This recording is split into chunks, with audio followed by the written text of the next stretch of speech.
grabar en esta computadora. Bien, bien. Bueno, disculpen la demora, pero justo salí sobre la hora del hospital. Voy a arrancar esta acá. ¿Tá? Bueno, esta es la última clase, así que felicitaciones a los que llegaron hasta acá, sobrevivieron hasta acá, a los y las que sobrevivieron.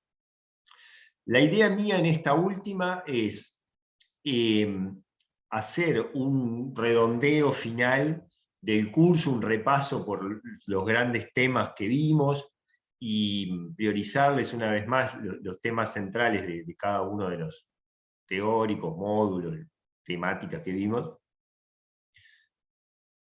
Y por supuesto, escuchar, me paran, si tienen alguna duda concreta o puntual sobre alguno de esos temas en la medida que yo vaya avanzando, vamos a ir repasando algunas cosas. ¿tá? Entonces, me paran si hay alguna duda o comentario, pregunta o pedido de ampliación, lo que fuere, en relación a esos temas, así yo lo puedo hacer. Y sobre el final les voy a hacer unos comentarios adicionales o también de redondeo en relación a la evaluación y la prueba final.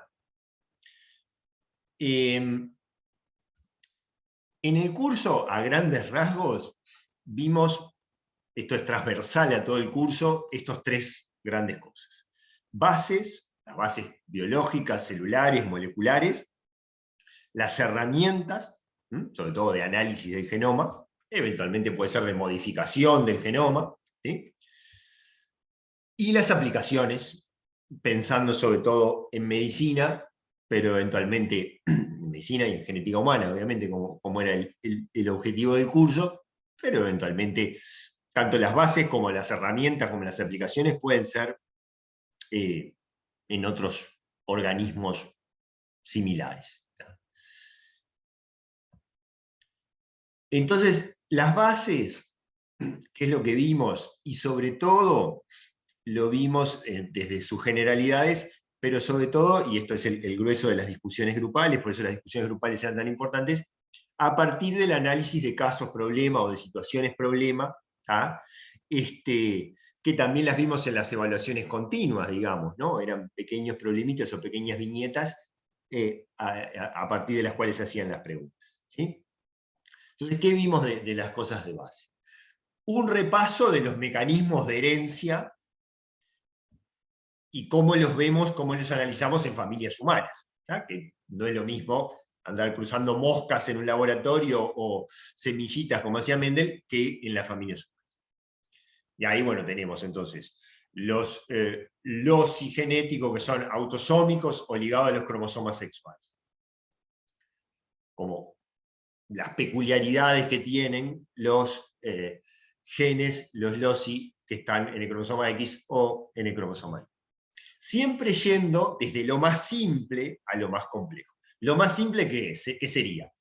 Un locus autosómico, un gen con dos alelos, uno dominante y el otro recesivo. Eso sería lo más simple. Hasta lo más complejo progresivamente.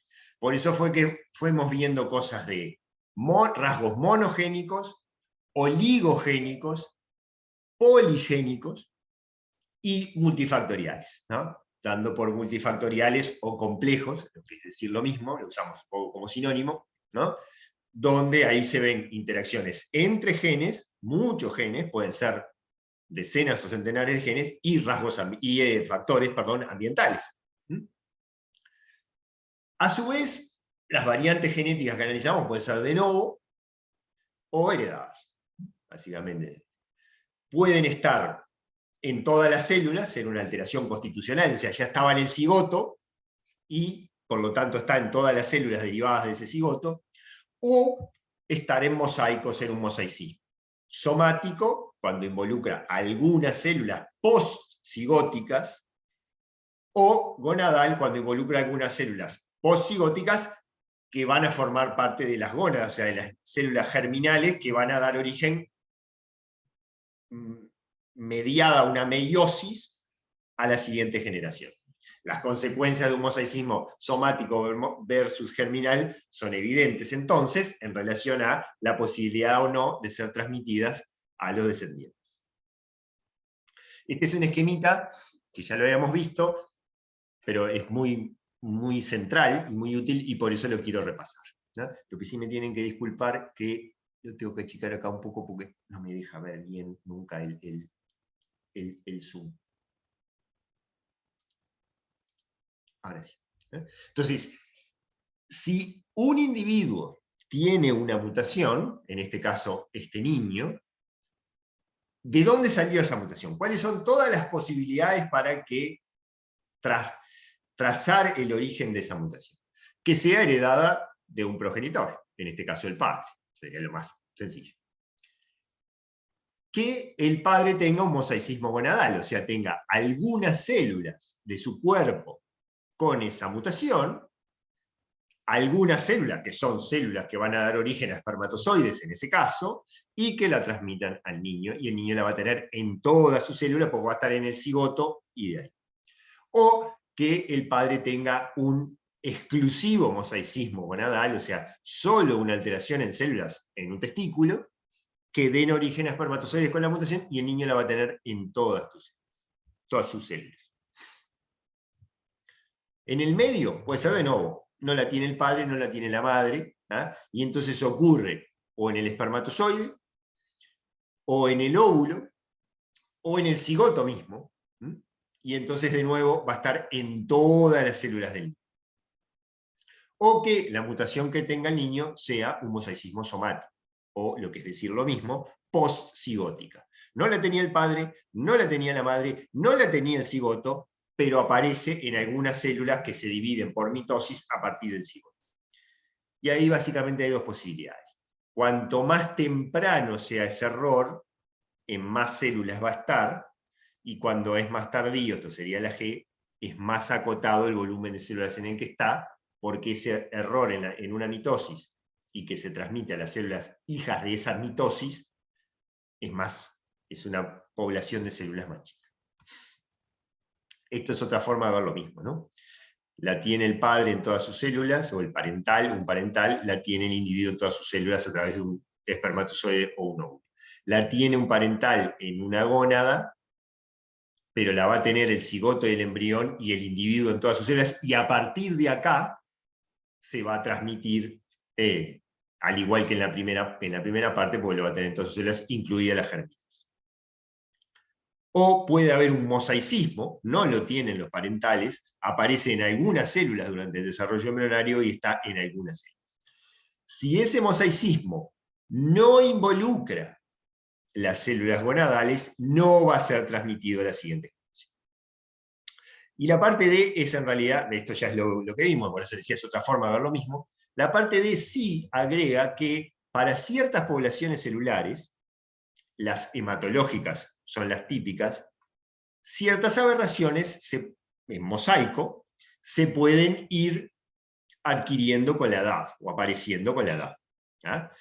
Eso se ve muy típico en algunas aplasias medulares, síndromes mielodiplásicos que se ven arriba de los 60 años, y que no son otra cosa que, si las vemos desde el punto de vista de la genética, esas células madre hematopoyéticas o hemopoyéticas que van adquiriendo mutaciones con el tiempo. ¿Sí? ¿Están viendo bien mi pantalla? Sí, se ve bien. Perfecto. Otro ejemplo de esto, de mutaciones somáticas que se adquieren con el tiempo, es, por ejemplo, en los varones, que somos XY, en muchas células, eso se ve también en células de la médula ósea, hay una pérdida de los cromosomas Y con la edad. Entonces, si uno le hace un cariotipo de médula ósea, yo qué sé, a un gurí de 12 años, todas las células van a ser XY, y si se le hace un nombre de 75, capaz que hay algunas que son X0. No porque tenga un Turner, obviamente, sino porque adquirieron con el tiempo esa pérdida de un cromosoma en ese caso. Entonces pueden ser mosaicismos no del desarrollo embrionario, como veíamos hasta ahora, sino mosaicismos del envejecimiento, en definitiva. Y vimos, bueno, las variantes en el genoma, ¿ah? En un genoma humano. Y ahí toda la diversidad de opciones que tenemos. Variantes en el genoma nuclear y en el genoma mitocondrial. Variantes genéticas, o sea, afectando la secuencia del ADN, ATGC, o variantes epigenéticas, que la vemos sobre todo con la metilación, pero vimos que la epigenética es mucho más. La disomía uniparental es una variante especial, ¿no? Porque en realidad es cuando hay dos cromosomas, un par de cromosomas, donde debería venir uno de la madre y otro del padre, y los dos son del mismo progenitor, ya sea la madre, una disomía uniparental materna o una disomía uniparental paterna. Y eso puede dar en ciertos cromosomas y en ciertas circunstancias alteraciones, por alteraciones del imprinting o por mutaciones recesivas. Vimos que uno puede analizar en el genoma desde un par de bases que nos interese a todos los cromosomas o a todo un genoma, ¿sí?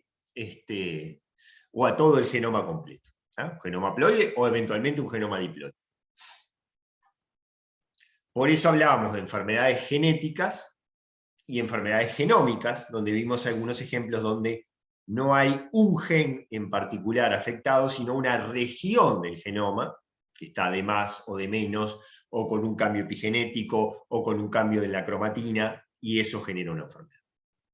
Perdón, profe, ¿vos ya Dale. pasaste la etapa de los padres con el hijo afectado? Porque nos quedamos viendo esa. Ah, bueno, Eva, es lo que yo le estaba. Entonces, y no sé por qué me la pausó. Siguen viendo la de... ¿Para qué? Lo tengo que sacar. La de los distintos modos de herencia. Esperen que les comparto de nuevo, porque no sé qué hizo algo raro esta computadora. Ahora sí, bárbaro.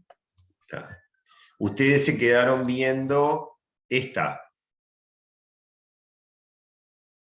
No, una anterior La todavía. anterior, esta se quedaron viendo. Esa, Está. sí es. Esta yo les mostraba, bueno, que les decía que, mírenla, es lo mismo. Lo que yo les estaba hablando era de la parte de donde podemos tener mosaicismos que no son de origen embrionario, sino mosaicismos del envejecimiento. ¿Sí? Y esto era lo que estaba resumiendo las cosas, ¿no?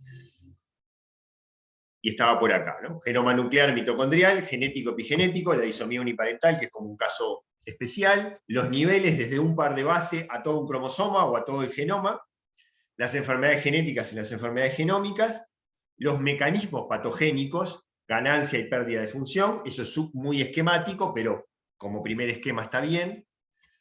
Los mecanismos patogénicos que tienen que ver con lo que son regiones reguladoras, enhancers, promotores, ya sea de la transcripción o de la traducción, lo que tiene que ver con las alteraciones del splicing, ¿no? O del corte y empalme de exones intrones, y las mutaciones en regiones codificantes, ¿no? Que me cambian aminoácidos, me generan un codon de stop, un frameshift, etc.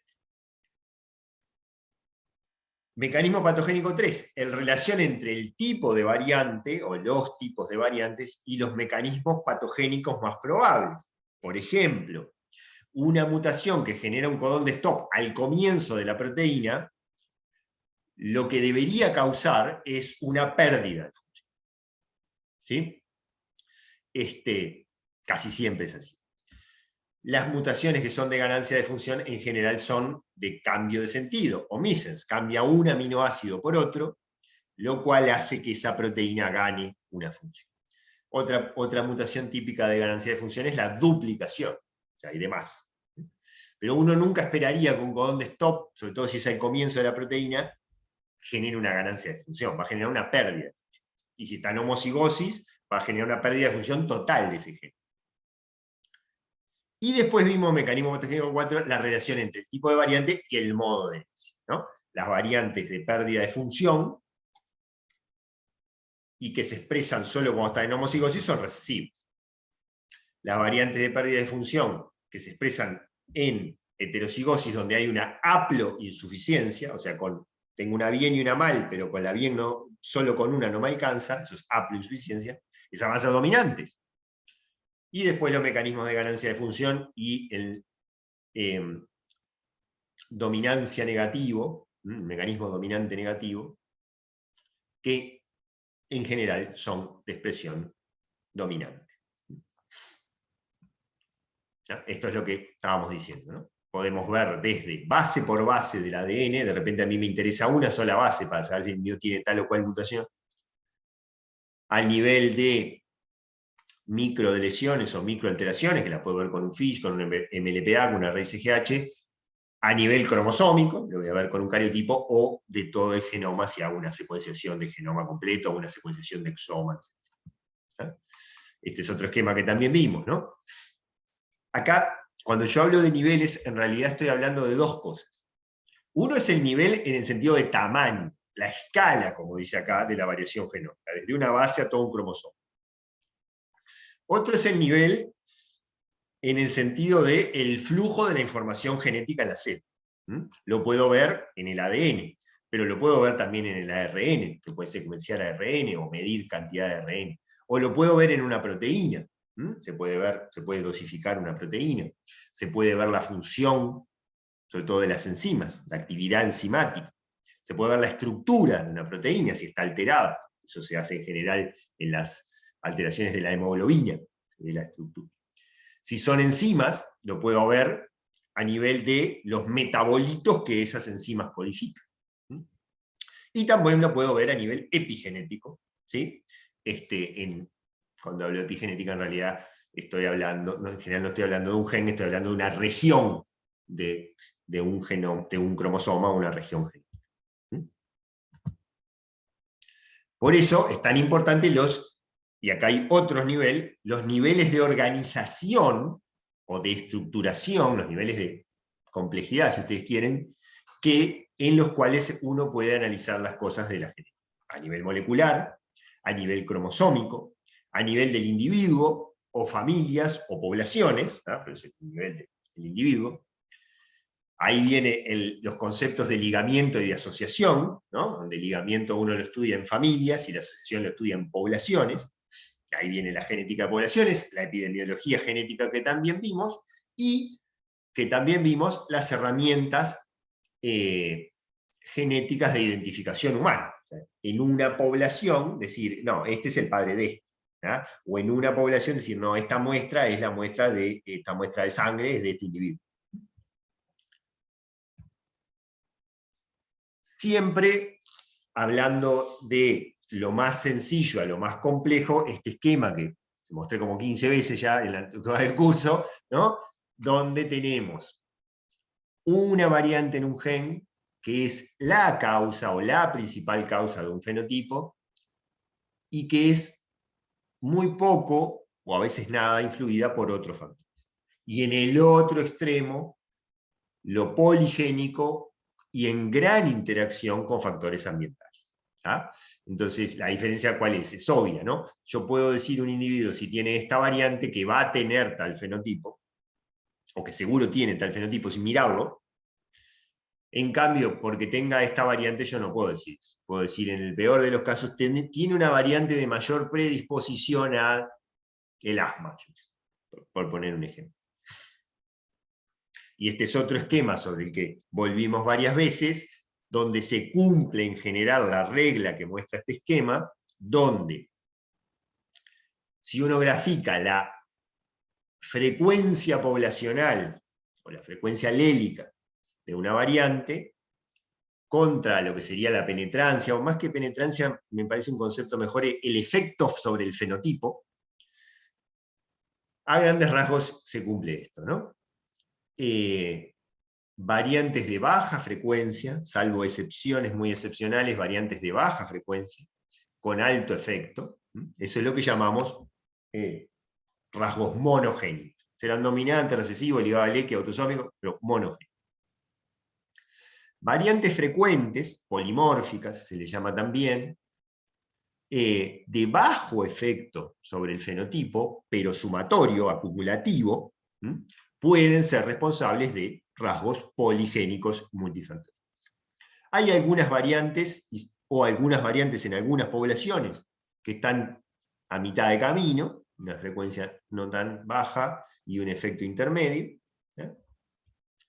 Y después me quedan dos opciones, ¿no? Esta opción, las de alta frecuencia y alto efecto, son muy excepcionales.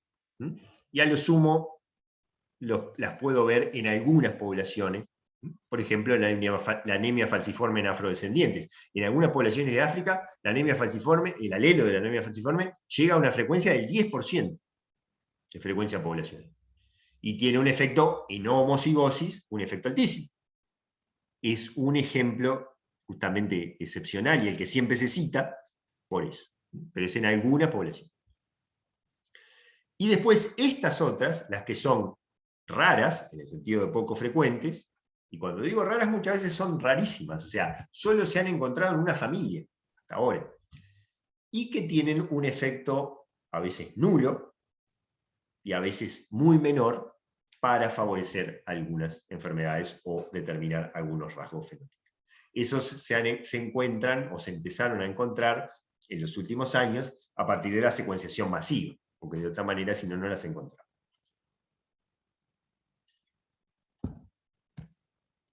Herramientas. Y empecemos con el análisis del fenotipo. La genética clínica lo que hace es eso, en definitiva, ¿no? Analizar el fenotipo de los individuos de cara al diagnóstico de ciertas enfermedades. Vimos al tal hartazgo los distintos mecanismos y los modos de herencia que pueden causar enfermedades en el ser humano o determinar rasgos en el ser humano. A partir de esos mecanismos y esos modos de herencia uno puede estimar los riesgos de recurrencia. En el ejemplo típico, una pareja con un hijo afectado, el riesgo para el hermanito. O en un individuo afectado que se quiere reproducir, el riesgo para sus descendientes. De ahí viene el asesoramiento genético que también vimos, y vimos algunos casos discutidos desde ese punto de vista.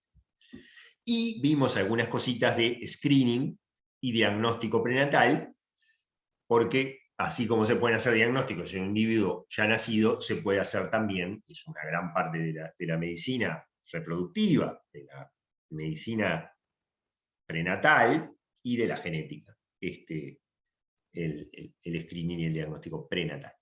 Desde cosas tan frecuentes como síndrome de Down, hasta cosas súper infrecuentes que de repente hay unas pocas familias en el mundo en las que se diagnosticó eso. Y lo otro que vimos en profundidad y a partir de muchos ejemplos son las distintas técnicas que nos permiten analizar el genoma de un individuo, sobre todo con fines diagnósticos, pero puede ser con otros fines. La citogenética, los microarrays, sobre todo lo llaman el array CGH, hibridación genómica comparativa, FISH y MLPA, que si bien son dos técnicas muy distintas, esencialmente miran lo mismo, es decir, de lesiones pequeñas. El TPPCR, Southern Blot, o la electroforesis, que es para ver distintos tipos de variantes, sobre todo las que son por repetido de tripletas. La secuenciación, que es como la reina de las técnicas de análisis de genoma, tanto Sanger, que es la clásica, como la de nueva generación, siempre recordando que podemos secuenciar desde una partecita de un gen hasta todo el genoma, según lo que queramos saber. Y los estudios de metilación son los que se usan para evaluar el estado epigenético de ciertas regiones cromosómicas. ¿No? Esto es lo que yo decía recién, ¿no? En la secuenciación masiva, que es la que más se usa hoy, puedo secuenciar desde algunos genes de interés a todo el exoma, o sea, todos los exones de todos los genes, o todo el genoma. ¿Sí? Depende de lo que quiera hacer, digamos, de lo que esté buscando. ¿Sí? Y de los datos que tengo, ¿no? Si yo pienso que el paciente tiene una alteración que debe estar en alguno de estos 15 genes, capaz que no preciso analizar todo el genoma, analizo esos 15 genes y tiene que estar ahí. En otros casos no, entonces busco cosas más amplias. Aplicaciones, era el tercer pata fuerte transversal de todo el curso. Y bueno, esto es que yo siempre muestro en los cursos, sobre todo para médicos, que la genética, en definitiva, la genética médica, ¿no? La genética clínica, no se diferencia de las otras especialidades médicas, ¿no? O sea, y de la medicina en general, donde vos tenés este camino, ¿no? Una etiología, o sea, una causa de las enfermedades, unos mecanismos patogénicos, una expresión clínica de eso, un diagnóstico, desde diagnóstico clínico hasta diagnóstico, en este caso, sobre el genoma, eventualmente un tratamiento, si que lo hay, y estrategias de prevención. ¿Ah? Recordando, yo no sé si lo puse acá, pero cuando hablamos de prevención en genética, en general hablamos de dos cosas. En general no, hablamos de dos cosas. La prevención de un individuo que sabemos que tiene una determinada enfermedad, un determinado riesgo genético, la prevención de las complicaciones y los riesgos que puede tener, eso por ejemplo en cáncer es muy típico, sabemos que tiene un alto riesgo de cáncer, lo controlamos para diagnosticarlo lo más precozmente posible, y sobre todo en genética cuando hablamos de prevención de la transmisión de variantes genéticas de riesgo o patogénicas a los descendientes. ¿Sí? Entonces, y bueno, vimos un poco de todo esto. Esto es otra forma de ver lo mismo, ¿no? Es decir, si tenemos la clínica médica, tenemos los datos del genoma humano y pretendemos hacer una medicina genómica, yo puedo sacar aplicaciones de esos datos en la prevención, la genética clínica, el diagnóstico, eventualmente el tratamiento, eventualmente el pronóstico, ¿no? O sea, la severidad y los riesgos o complicaciones esperables, ¿ah? El asesoramiento genético, que es una parte fundamental, y cuando hablamos de tratamiento, conviene hablar, o es necesario hablar, de terapias basadas en la genética, que tuvimos una clase específica de eso, y les mostré alguna cosa muy general de farmacogenética, o sea, cómo adaptar y ajustar el tratamiento farmacológico en función de los genes del individuo, o de algunos fármacos en algunos genes. Y bueno, hablando en el diagnóstico, que es uno de los ejes centrales y de los métodos, les recuerdo esta, que ya la vimos, no la voy a profundizar ahora, pero un poco acá estaban resumidos los distintos métodos que se usan hoy en día, que vimos. No me sale la palabra, la resolución de cada uno de ellos, ¿ah? Desde un par de base a un cromosoma o a todo el genoma, la cobertura y los tipos de alteraciones, que estas las vimos todas, que se usan habitualmente para diagnosticar esto. Que con estos métodos se usan para diagnosticar, quise decir. Cuando hablamos de diagnóstico también hablamos de niveles, ¿no? Esto ya lo vimos, ¿no? Desde algo que podamos ver al microscopio, como que me falta un cromosoma, a cosas que tengo que ver en la secuenciación específica de un par de bases, ¿no? Y todo lo que está en el medio, esta es para que repasen nomás. Cuando hablamos de diagnóstico también hablamos de momentos, ¿no? Y esto es algo que también yo les insistía, y lo vimos en algunas clases. ¿Cuándo puedo querer hacer un diagnóstico genético, un diagnóstico sobre el genoma de mi paciente? Bueno, desde antes de nacer hasta después de morirse. Y todo lo que pasa en el medio. Desde el diagnóstico prerreproductivo en una pareja, el diagnóstico en embriones, en fetos, en recién nacidos, en pacientes sanos de cualquier edad, e incluso hasta después del fallecimiento con lo que se llama autopsia molecular, ¿no? Es decir, sobre todo eso se usa en los casos de muerte súbita cardiovascular en el joven, muchas veces son de causa genética, ya sea por genes que dan arritmias o de genes de miocardiopatías primarias, o sea, que alteran el músculo cardíaco, el miocardio. Y eso puede ser de interés y de importancia para familiares, sobre todo de primer grado, sobre todo descendientes o hermanos, del que tuvo una muerte súbita precoz.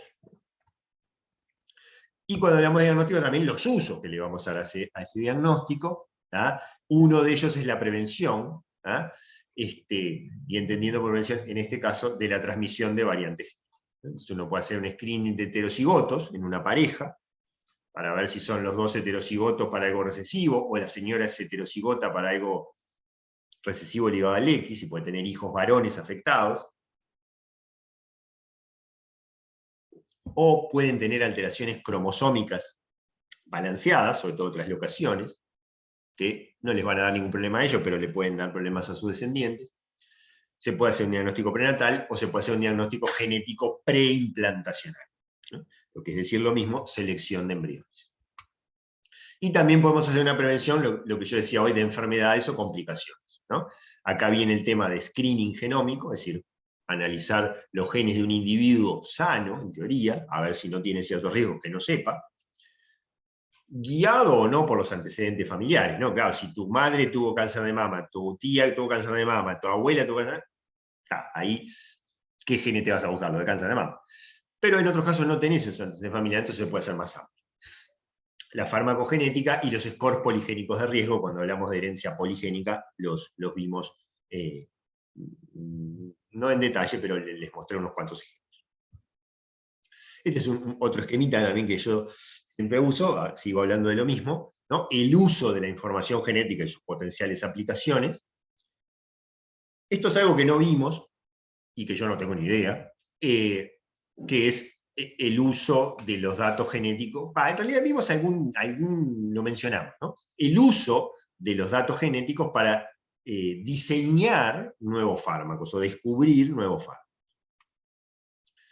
Para predecir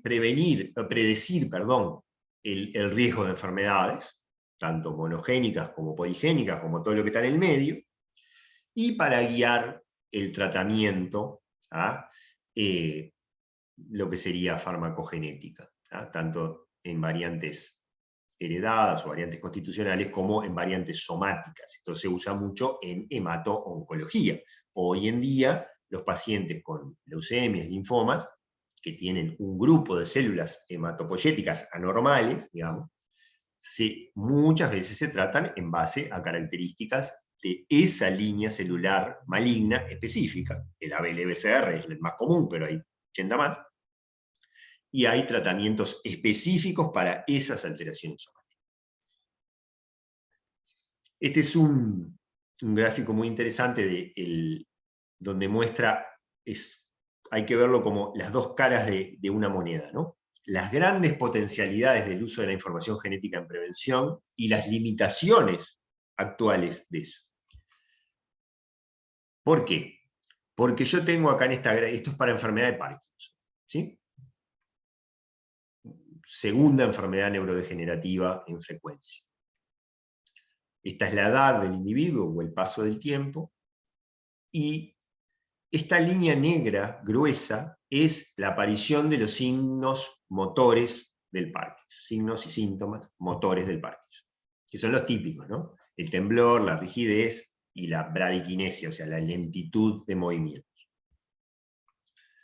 Entonces, ¿cuándo se hace el diagnóstico? Acá, ¿no? Cuando el individuo empieza con ciertos signos motores. A veces puede haber signos no motores, también del Parkinson, que empiezan un poquito antes a veces. Entonces acá se hace el diagnóstico clínico, un neurólogo con un mínimo de experiencia lo diagnostica al toque. Pero, si ese diagnóstico se hizo acá, eso quiere decir que la pérdida, y esta es la línea finita, la pérdida de neuronas dopaminérgicas, de la sustancia nigra, que es la que causa la enfermedad de Parkinson, empezó entre 5 o 10 años antes. Entonces uno podría pensar, si yo puedo identificar acá, o antes de acá, ¿no? Pero pongamos acá, los individuos con un alto riesgo genético de tener una pérdida de neuronas de la sustancia nigra y por lo tanto una enfermedad de Parkinson, y si los puedo tratar con algo para por lo menos achatar esta línea y esta progresión, disminuir esta progresión, de un golazo. Sería una gran estrategia preventiva para la enfermedad de Parkinson. Por eso tiene dosis y muestra las potencialidades y las limitaciones. Si yo pudiera identificar esos pacientes, más o menos se puede hacer, ya sea hay Parkinson monogénico o la mayoría del Parkinson que es poligénico, más o menos se puede hacer. Lo que no hay hoy en día, o muy pobres en realidad, son estrategias farmacológicas o de otro tipo, para que esos individuos que tienen un alto riesgo de Parkinson, achatar esta pérdida y prevenir la aparición de la enfermedad de Parkinson. Si las hay en el futuro, y eso ahí ya no es genética, es neurofarmacología, neuroprotección, etc., buenísimo. Por eso ven cómo muestra las potencialidades y las limitaciones al día de hoy en este ejemplo. ¿No? Recuerdo, capaz lo tendría que haber puesto antes, pero el score poligénico de riesgo, la idea era esta, ¿no? Es decir, identificar dentro de la curva de distribución normal un pequeño porcentaje de personas que están en un extremo de esa distribución, que por azar recibieron una combinación de genes que los ponen en un alto riesgo de cierta enfermedad, poligénica, multifactorial, y sobre los que convendría priorizar o profundizar, ser más agresivo en el buen sentido con las estrategias preventivas. Y ahí viene un Una concepto que es central, ¿sí? Una pregunta sobre la gráfica anterior, o sea, el esquema. ¿Cómo se descubren a los del otro extremo? Porque, por ejemplo, yo hace poco, estoy cursando DREM y en bioquímica a principio de año nos explicaron que hay como una mutación que sería lo opuesto a la hipercolesterolemia familiar. Es gente que tiene muy bajas chances de, de tener colesterol alto y que los síntomas, entre comillas, son vivir mucho, tener una vida sana, etc. Mi duda es Exacto. cómo se descubre. ¿Es así, haciendo paneo general o...? Está Porque muy nadie bien consulta porque vive mucho. sí, claro, nadie consulta, che, yo tengo 105 años y no me morí. Está perfecta tu pregunta. Ahora, ahí tenemos que diferenciar dos cosas. Primero, ahí estamos hablando de una variante o de un rasgo que sería monogénico. ¿Sí?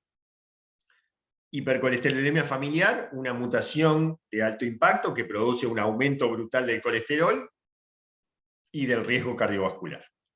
Y tenés otras mutaciones, que hay varios ejemplos, una única mutación, puede ser en heterocigosis, en homocigosis, que en general son mutaciones de pérdida de función, o sea, un gen que deja de funcionar, y uno diría, qué malo, y en realidad es buenísimo, porque cambia el metabolismo lipídico de una forma que lo vuelve enormemente protectivo, y ya quisiéramos todos tener esa mutación. Entonces, eso existe y está perfecto y está como vos dijiste. Y lo que pasa es que ahí estamos hablando de un rasgo monogénico. ¿Y cómo se descubrió? Bueno, justamente estudiando familias raras porque tenían una longevidad demasiado buena, demasiado por arriba de la media, o comían cualquier cosa y tenían un perfil lipídico fenómeno. Entonces llamaron la atención por eso, como familias no enfermas obviamente, pero sí raras, llamaron la atención, fueron estudiadas y se descubrieron esos hijos. ¿Sí? Eso es algo Buenísimo, sí. monogénico. Sería más difícil, o es más difícil, pero uno lo podría hacer un score poligénico en vez de riesgo de salud, o sea, detectar estos, los verdes. ¿No? O sea, eso era monogénico. Uno podría hacer, de hecho hay, un score poligénico de longevidad, variantes que hacen que vivas más, independientemente de las otras que serían monogénicas. Claro, la mayoría de la investigación está orientada a las enfermedades, están orientadas al envejecimiento patogénico, el envejecimiento que genera enfermedad, que favorece enfermedad. Pero uno podría hacer con las mismas herramientas al revés. Simplemente había que... De hecho, algunos compañeros míos estaban tratando de hacer eso desde hace unos años, y en realidad lo que estaban haciendo era un banco de ADN de individuos centenarios, de individuos que habían llegado a los 100 años, que donaran una muestra de sangre para sacarles el ADN, con el fin de hacer, en cierta medida, descubrir variantes genéticas de buenas, que aumentan la longevidad. Se puede hacer. No es lo que la mayoría hace, pero se puede hacer. Entonces, Interesante.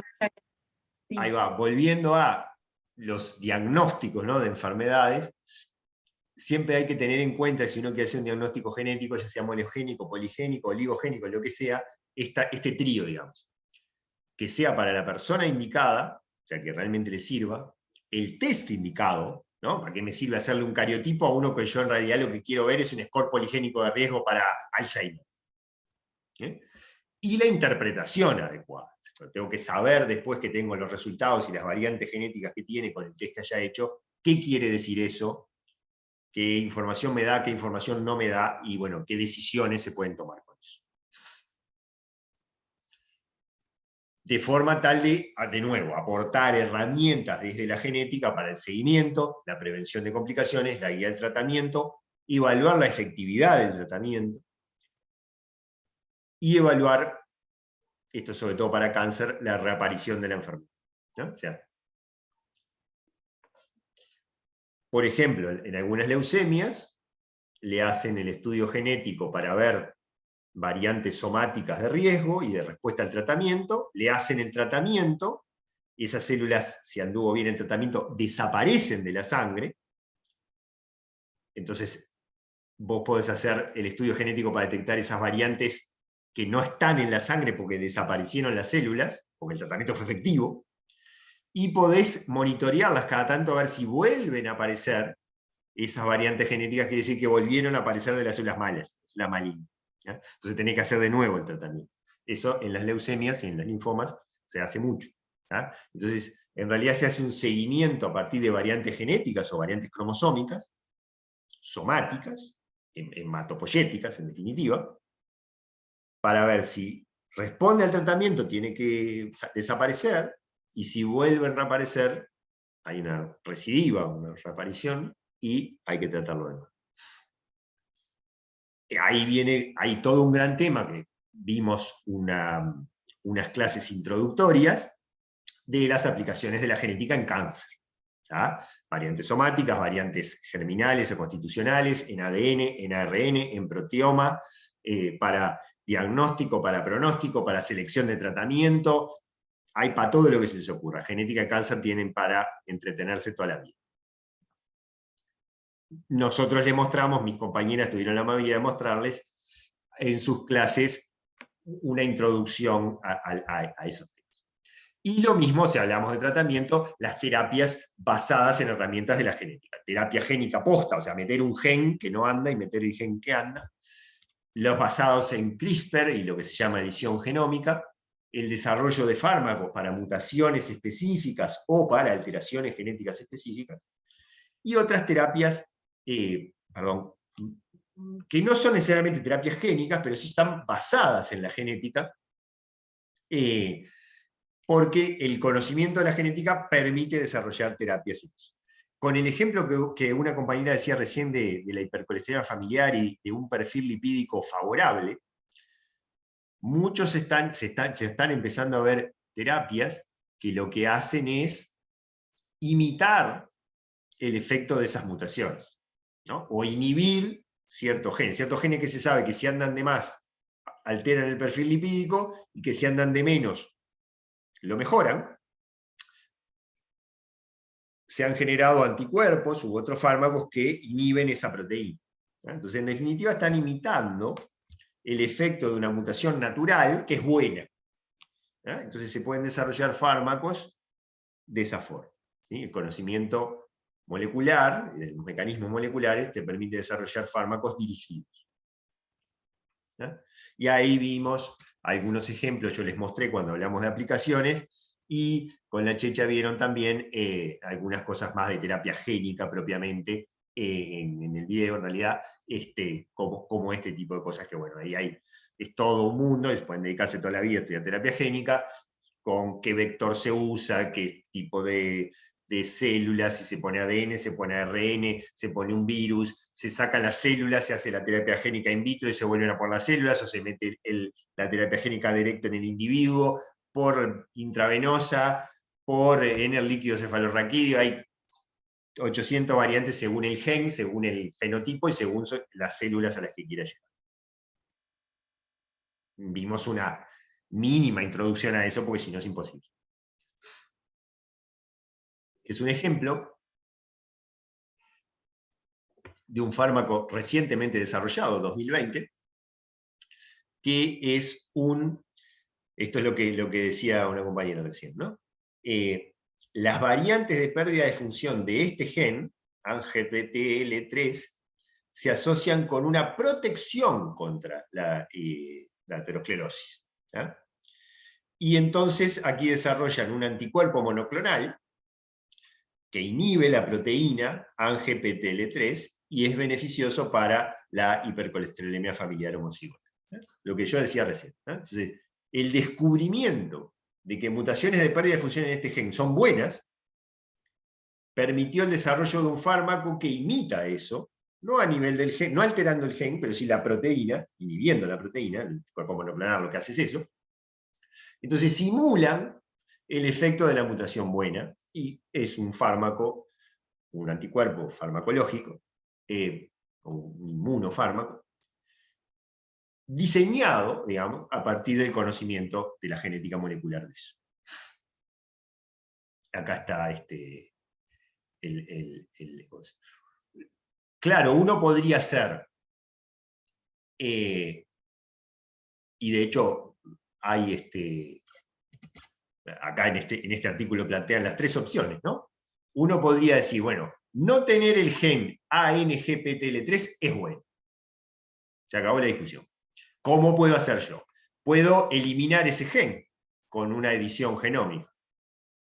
Puedo evitar que ese gen se traduzca, ¿no? Con un oligonucleótido que me inhiba el ARN mensajero de ese gen. O puedo inhibir la proteína directamente, que es los anticuerpos monoclonales. Tres niveles, ¿no? ADN, ARN, proteína. Uno podría intervenir en cualquiera de los tres para por lo menos achicar la expresión de este gen que se ha visto que es beneficioso. ¿Sí? Este es otro ejemplo también, la amiloidosis por transtirretina, que también es un gen que se sobreexpresa, y entonces hay estrategias basadas en la genética para frenar la expresión de ese gen. Acá está con CRISPR, ¿no? Que es lo que se muestra acá. Si quieren pueden ver el articulito este.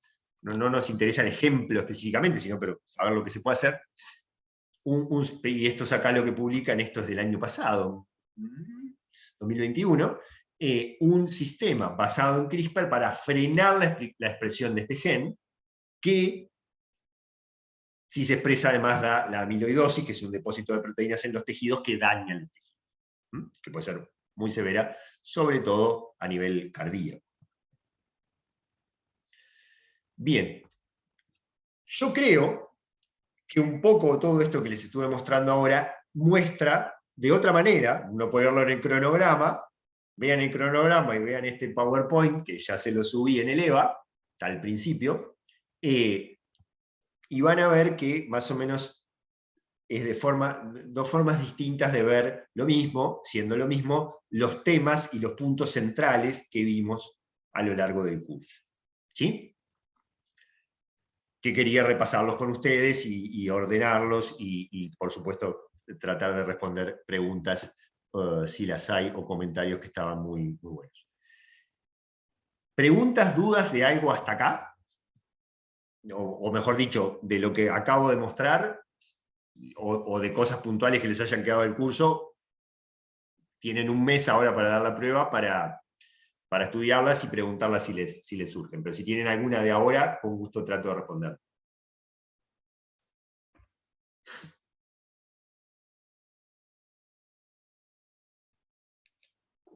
Les quería contar, si no tienen, me paran cualquier cosa, redondear también el tema de evaluación. ¿Sí? Tuvimos 2 evaluaciones continuas en las que había que sacar como mínimo en el promedio un 60%. Cosa que no las terminé todas de corregir, en realidad corregirlo corrige Eva automáticamente, pero no terminé de ver bien todas las cuentas. La enorme mayoría pudo hacer las 2 y llegó tranquilamente al 60%. Y hay algunos compañeros que o no pudieron hacer alguna o no llegaron al 60%. Y les voy a hacer, y en breve se los paso, una prueba de recuperación, llamémosle, donde pueden hacer una prueba para tratar de llegar, o compensar la que no pudieron dar, o llegar al 60% si no llegaron por poco. Eso les voy a decir quiénes son, y a los que quieran tienen esa oportunidad. Los prácticos ya pasaron y ya se evaluaron, y se ganaban por asistencia a todos. Entonces los que fueron a todos, tengo la lista, lo van a tener aprobado. Les recuerdo que el curso valía 8 créditos para la carrera, más 2 créditos adicionales de los prácticos, para los que los hicieron y los aprobaron, o sea que fueron. Una aclaración que les hago, el curso y los 2 créditos extra van separados, van en 2 actas separadas, todo para vedelía. Les digo porque el año pasado muchos me preguntaban, me faltan los 2 créditos de los prácticos. No, lo que pasa es que van en actas separadas. Para vedelía es como si fueran 2 cursos distintos, ¿no? CGH1, los 8 créditos, CGH2, los 2 créditos. Entonces son como 2 cursos separados, eso para vedelía, ¿no? Y la prueba final. Entonces, los que ganen el derecho a dar examen, ¿no? O ganaron, ya ganaron, o ganen el derecho a dar examen, tienen que hacer la prueba final. La prueba final es el 3 de agosto, dentro de un mes aproximadamente, a las 17 horas. Presencial en Alpargatas, o sea, es una prueba de la vieja escuela, escrita, individual, escrita. El contenido de la prueba esencialmente es igual a lo que vimos en las discusiones grupales y a lo que vieron en las evaluaciones continuas. Las evaluaciones continuas, por una cuestión de sencillez para corregirlas, y hacerlas también, pero sobre todo para corregirlas, eran múltiple opción. Pero la mecánica es la misma. En vez de poner, le pongo un problemita y en vez de poner la opción A tal cosa, digan, ¿no? Un ejemplo, ¿no? Pongo una genealogía y en la evaluación continua de repente les ponía A, autosómica dominante, B, autosómica recesiva, márquela correcta. Acá les pongo una genealogía y digo, dígame y justifíqueme qué modo de herencia tiene esa genealogía, por ejemplo. ¿Sí? Entonces, va a ser muy similar a lo que vimos en las discusiones grupales y a las evaluaciones continuas. Con esa salvedad, las evaluaciones continuas serán todas múltiple opción, esto va a ser algunas múltiple opción y otras de respuesta semiabierta o de respuesta breve. Y lo más importante a la hora de la evaluación, cuando son preguntas no de múltiple opción, son múltiple opción, marcate la opción.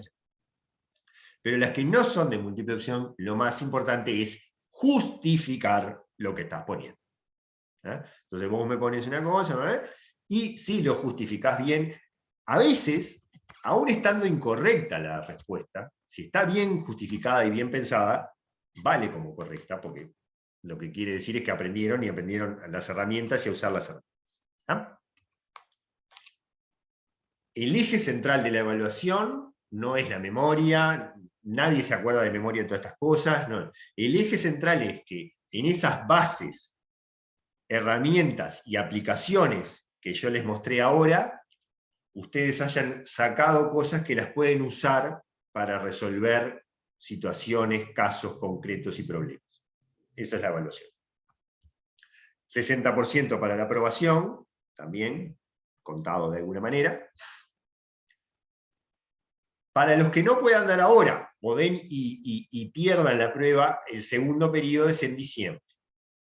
Que ahí probablemente la modalidad va a ser la misma, escrita individual y presencial, pero dependiendo de la situación sanitaria, que ha sido volátil, y sobre todo dependiendo de la cantidad de los que lleguen a esa segunda instancia, vamos a ver bien la metodología. Porque, por ejemplo, si todos dan ahora y todos salvan, y de repente quedan 2 compañeros o compañeras que no pudieron dar ahora, y quedan 2 para dar en diciembre, lo dan oral. Es mucho mejor para ustedes, y para esos estudiantes, y para nosotros. Si quedan 15, ahí mejor hacer la prueba escrita. Les pido, esto es lo que está marcado en rojo, que me avisen, mandándome un mensajecito por Eva, quiénes se piensan presentar en este periodo, en agosto.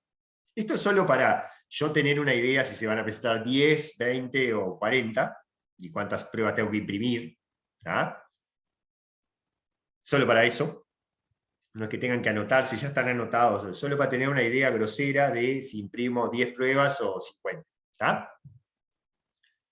y si alguien precisa un certificado para ese día, para el trabajo, tienen arriba el día y la hora, piden ese tiempo o ese día para el trabajo, o lo que sea para el trabajo, un trabajo, avísenme, y así ya les hago un certificado y se lo voy pasando, de que tienen prueba ese día, nombre y cédula, y ya les queda. ¿Tá? Avísenme eso, de nuevo, solo los que necesiten y solo con ese fin, ¿no? De facilitarles las cosas a ustedes si necesitan justificar en algún lado que tienen que dar esa prueba. ¿Dudas, preguntas de esto? Sí, una consulta. Entonces, las preguntas que son más como situaciones problema a resolver o semiabiertas, va a haber como una rúbrica con ciertas cosas que vamos a cumplir. Digo, ¿cómo se van a evaluar? O sea, entendí lo de la justificación y eso, pero va a haber Claro. una rúbrica. Esa es mi duda. Sí, está muy bien la pregunta. Justamente, por un lado, ese tipo de preguntas son las más ricas, porque permiten evaluar mucho mejor al estudiante. Por otro lado, son las más difíciles de evaluar, porque le estás poniendo a ojo, bueno, contesto algo, ¿cuánto le pongo? 0,87, si el máximo era 1 para esa pregunta, ¿no? No, tenés que ponerle 0,74. Tiene esa discusión, pero básicamente es así, se corrige a ojo, es decir, en el sentido de que qué tan bien está la respuesta, qué tan bien justificada, ¿no? Entonces entre 0 y 100%, y bueno, una cosa aproximada de lo que dirías en función de eso. Te pongo un ejemplo. Poner que yo pongo una genealogía, había uno muy similar en la evaluación continua 2. Pongo una genealogía y digo, ¿qué mecanismos genéticos podrían explicar una genealogía con esta característica? ¿Ah? Y vos me pones, bueno, sí, podría ser autosómica dominante por esto, esto y esto. Fenómeno. Y otro compañero pone, bueno, podría ser autosómica dominante por esto y esto y esto, pero también podría ser otro mecanismo por esto, esto y esto, y más raro, menos probable, podría ser otro mecanismo más por esto, esto y esto. Entonces a uno de repente, a vos que me contestaste solo una, te pongo 0,6 de esa pregunta, y al compañero o la compañera que contestó todos los mecanismos posibles y lo justificó todo bien, le pongo 1. Por ejemplo. Entonces, ahí es lo importante, es evaluar todas las posibilidades, poner todas las posibilidades sin hacer un tratado, ¿no? Y sin buscarle la quinta pata al gato, pero poner todas las posibilidades, y justificar adecuadamente cada una de ellas.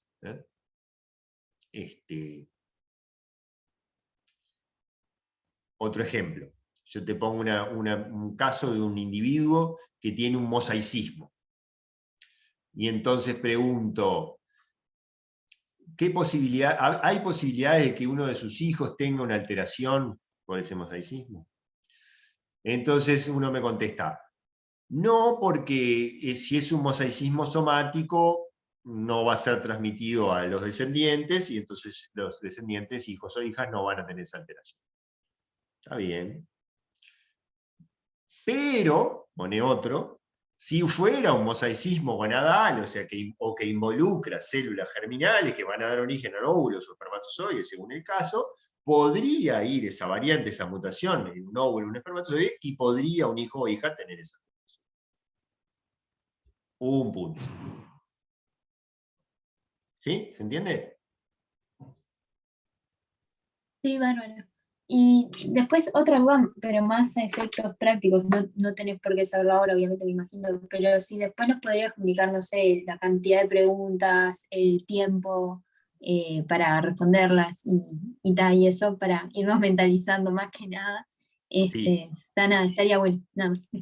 Sí, no lo tengo definido exactamente, pero en general tratamos de hacer las pruebas escritas de 12 preguntas, entre 8 y 12 preguntas, Lo más fácil es que la prueba sume 12, porque es lo más fácil para corregir. Entonces, entre 8 y 12 preguntas. Si son 12 preguntas, cada una va a valer un punto. Si son 8, hay algunas que van a valer un punto y otras que van a valer 2. Entonces, entre 8 y 12 preguntas. O puede ser una con 3 partes, entonces esa vale 3. Entre 8 y 12 preguntas. Y el tiempo, en general, tratamos de que se haga en 1 hora y poco, para darles 1 hora y media, y para darles 10, 15 minutos más, sí, para terminar, revisar, ese tipo de cosas. Bárbaro. Y después, perdón, último, no se relaciona con la evaluación, sino más con los prácticos. Y después nos podía subir capaz la lista de quienes ya tenés como confirmado que estamos todos, así, no sé si hubo un error o algo, te podemos avisar antes de que envíes el acta, capaz. Sí, sí, sí, eso no te preocupes. El acta igual se envía después de la prueba. Lo que tengo que hacer, que todavía no lo pude terminar, es eso, pasarles, lo voy a tratar de hacer mañana, y si no, a más tardar el viernes, pasarles la lista de los que ya aprobaron las evaluaciones continuas, y los que deberían dar alguna, si quieren, alguna actividad compensatoria, digamos, o de recuperación. Eso hoy no lo pude terminar hoy, que estuve medio complicado, pero calculo que mañana ya se los estoy subiendo. Está genial, no hay apuro. Muchas gracias. Bien, ¿alguna otra pregunta, comentario? Siempre, por supuesto, me mandan después por Eva si la hay. Una consulta, profe. Dale. Mi compañera y yo, que cursamos en el CENUR, ¿nosotras podemos hacer la prueba acá, Sí, en tenemos Paysandú? que coordinar con Iliana para que les tome la prueba escrita igual. Yo se la paso por mail, en PDF, y la imprimen allá, para que les tome la prueba el mismo día, a la misma hora. Está. Y te avisamos igual a vos si la vamos a dar, o a ella. Igual, obviamente, claro, avísenme si la van a dar, porque así hacemos esa coordinación, si no, no. Está, perfecto. Gracias. ¿Alguna otra? Sí, última, perdón. Si Dale. mientras estamos repasando ahora nos surge alguna duda, ¿cómo te preguntamos a ti o a cualquier docente? No sé, buscamos los Mándenme un mails por mensaje por Eva. Eva, mándenme un mensaje por Está, Eva, y yo trato de contestarla o vehiculizarla si entiendo que algún compañero o compañera lo va a contestar mejor. está buenísimo, muchas gracias. Si es una cosa media grande, capaz, bueno, ahí capaz que tienen que coordinar para... Nos vemos o hacemos un Zoom de dudas, y eso puede hacer. Pero mándenme y veo.